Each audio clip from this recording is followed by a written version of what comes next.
devletin sözü bu kadardır. Kim bu devlete Devleti ben güvenecek? temsil ediyorum. Şu an sökme talimat aldım, yapıyorum. Gidin Vali temsil etmiyor muydu? Buyurun vali bey Söyle, söyle. kameralara söyle. Vali temsil etmiyor, ben ediyorum de. Söyle lütfen şu kameralara söyle. Gidin. Söyle kim bu devleti temsil ediyor? Lütfen buyurun. Böyle bir şey olur mu? Biz dedik ki sökülecek. Bizde kişisel eşyalar var. İnsanlar versin çantalarını, cüzdanları var. Hadi şöyle bir müsaade edin. Şu tarafa geçin. Geçin şu tarafa. Şöyle buyurun. Şöyle lütfen. Lütfen zorluk çıksın lütfen.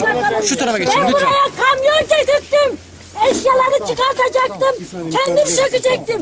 Senin devletin gelip söz verdi sökmeyeceğiz diye. Burası benim devletimse çıkın. Tamam mı? Eğer böyle konuşuyorsan. Ne toprağı? benim Babanın devletimse toprağı çıkın o değil. zaman. Sen babanın devlet toprağı ayrımcılığı değil. yapmayın. Benim Babanın devletim. toprağı değil. Burası benim devletimse Sen böyle topraklarım açık. konuşuyorsun. Devletten de.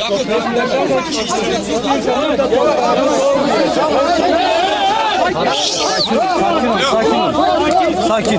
Sakin. Sakin. Arkadaşlar buyurun ayrılın.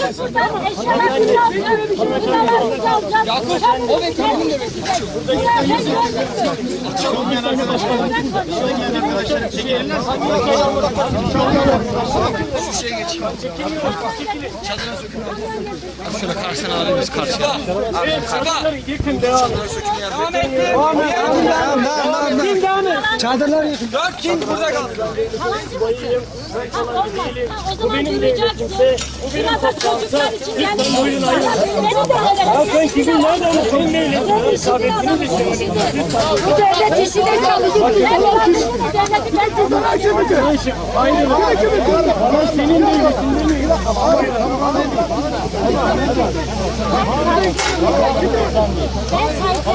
Ben ciddi aldım. Ben varlık aldım. Ama sen varlık olmadın.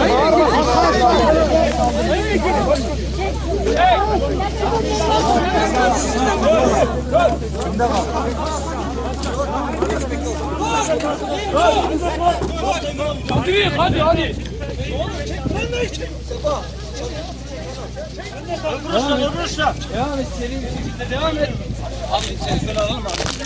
Sen şöyle al. Basına hiçbir yer alamasın. Tamam abicim şöyle al.